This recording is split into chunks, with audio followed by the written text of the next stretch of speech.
Did you know that since the early 20th century, the conflict in Palestine has resulted in the loss of thousands of lives, with a significant number of them being civilians? A staggering reality indeed.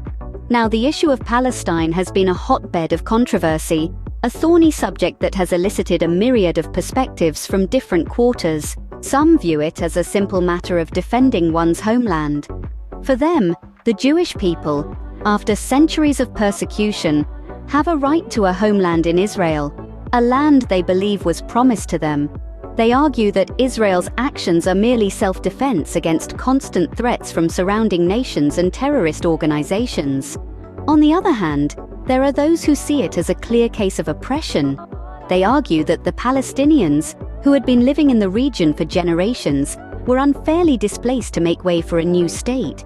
For these individuals, the Israeli occupation is a blatant violation of international law and human rights, with the Palestinians being subjected to unbearable living conditions. Then, there are the fence-sitters, those who argue that both sides have legitimate claims and grievances.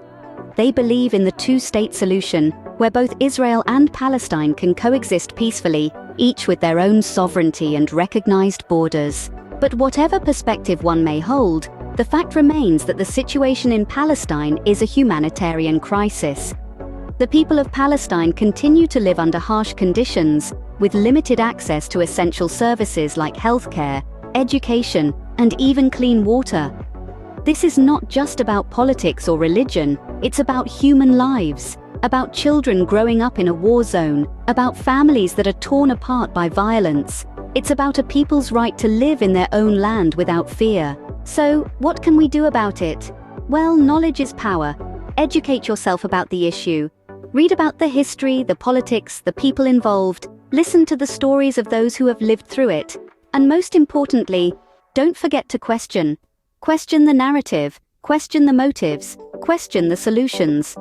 And once you've armed yourself with knowledge, don't keep it to yourself. Share it, discuss it, raise awareness about it. Because the more people know about the situation in Palestine, the better equipped we are to demand change. Finally, consider supporting organizations that are working on the ground to alleviate the suffering of the Palestinian people. Whether it's through donations, volunteering, or simply spreading the word about their work, every little bit helps. So remember, the change starts with you. Because in the end, it's not about picking sides. It's about standing up for justice, for peace, for humanity.